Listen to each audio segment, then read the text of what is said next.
13 अप्रैल 1919 बैसाखी का दिन। लोग खुश थे, परिवार के साथ निकले थे, लेकिन कुछ ही पलों में हंसी की जगह चीखें गूंजने लगीं और जमीन खून से लाल हो गई। हजारों गोलियां, सैकड़ों चीखें और भारत की आत्मा हिल गई। ये कहानी उस दौर की है जब भारत पर ब्रिटिश हुकूमत का राज था। देश भर में रॉलेट एक्ट लागू किया गया था और एक ऐसा कानून जो किसी भी भारतीय को बिना वजह जेल में डाल सकता था। लोगों ने विरोध किया, नेताओं को गिरफ्तार किया गया और पंजाब में गुस्सा फूट पड़ा। अमृतसर में लोग शांति से विरोध जताने के लिए जलियांवाला बाग में इकट्ठा हुए, क्योंकि वो जगह चारों ओर से दीवारों से घिरी थी। बस एक छोटा सा रास्ता अंदर आने और जाने का था। शाम के करीब 5 बजे ब्रिगेडियर जनरल रेजिनाल्ड डायर ने अपने 50 सिपाहियों के साथ बाग को घेर लिया। बिना किसी चेतावनी के उसने आदेश दे दिया, फायर! और फिर शुरू हुई बारिश, लेकिन गोलियों की। सिर्फ 10 मिनट में करीब 1650 गोलियां चलाई गईं। लोग भागना चाहते थे, लेकिन चारों ओर दीवारें थीं। कई लोग कुएं में कूद गए अपनी जान बचाने के लिए। वो कुआं आज भी शहीदी कुआं कहलाता है। सरकारी रिपोर्ट कहती है 379 लोग मारे गए, लेकिन असल में हजारों की जान गई थी। अगले दिन पूरा अमृतसर खामोश था। लोगों के घरों में रोने की आवाजें आती थीं और ब्रिटिश सरकार ने किया क्या? उन्होंने डायर को हीरो कह दिया। लेकिन भारत ने उस दिन एक नई कसम खाई, अब आज़ादी बिना लड़े नहीं मिलेगी। महात्मा गांधी ने उसी घटना के बाद असहयोग आंदोलन की शुरुआत की। रविंद्रनाथ टैगोर ने ब्रिटिश सरकार द्वारा दी गई नाइटहुड की उपाधि लौटा दी और कहा, ऐसे शासन का मैं सम्मान नहीं कर सकता।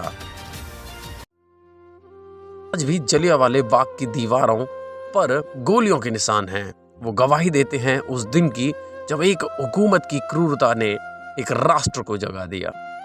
उस दिन खून बह रहा था, लेकिन उसी खून से आजादी की कहानी लिखी गई। जलियांवाला बाग सिर्फ एक जगह नहीं, वो भारत की आत्मा है, जहां हर ईंट कहती है हमने आजादी के लिए कीमत चुकाई है। अगर तुम आजाद भारत में सांस लेते हो तो याद रखना, वो सांस किसी के बलिदान की देन है। जलियांवाला बाग, वो दिन जिसने भारत को हिला दिया। धन्यवाद दोस्तों। अगर ऐसी वीडियो देखनी है तो इस चैनल को सब्सक्राइब करें और वीडियो को लाइक करें और शेयर भी करें। धन्यवाद। एक गोली जिसने हिला दी थी पूरी ब्रिटिश हुकूमत, 1857 की भारत की आजादी की पहली गूंज। लेकिन क्या आप जानते हैं कि वो सिपाही कौन था जिसने अंग्रेजों पर सबसे पहली गोली चलाई थी? आज हम बात करेंगे उस वीर सिपाही की जिसने अंग्रेजी राज की नींव को पहली बार हिलाया था।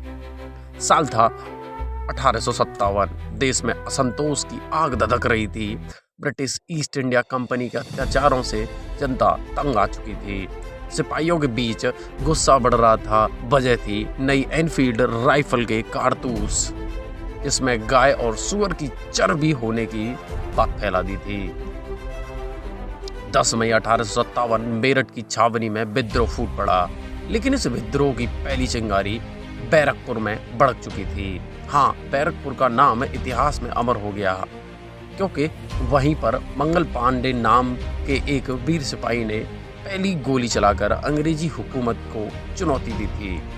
29 मार्च 1857 मंगल पांडे 34वीं बंगाल नेटिव इन्फेंट्री का सिपाही, जब उसने अपने अंग्रेज अफसरों पर गोली चलाई थी। वो सिर्फ एक गोली नहीं थी, वो था विद्रोह का ऐलान। मंगल पांडे को पकड़ा गया, मुकदमा चला और 8 अप्रैल 1857 को फांसी दे दी गई। लेकिन उनकी शहादत ने पूरे देश, पूरे भारत में आग लगा दी थी और शुरू हुई 1857 की महान क्रांति। मंगल पांडे वो नाम है जिसने अपने दम पर अंग्रेजों के खिलाफ पहला बिगुल बजाया।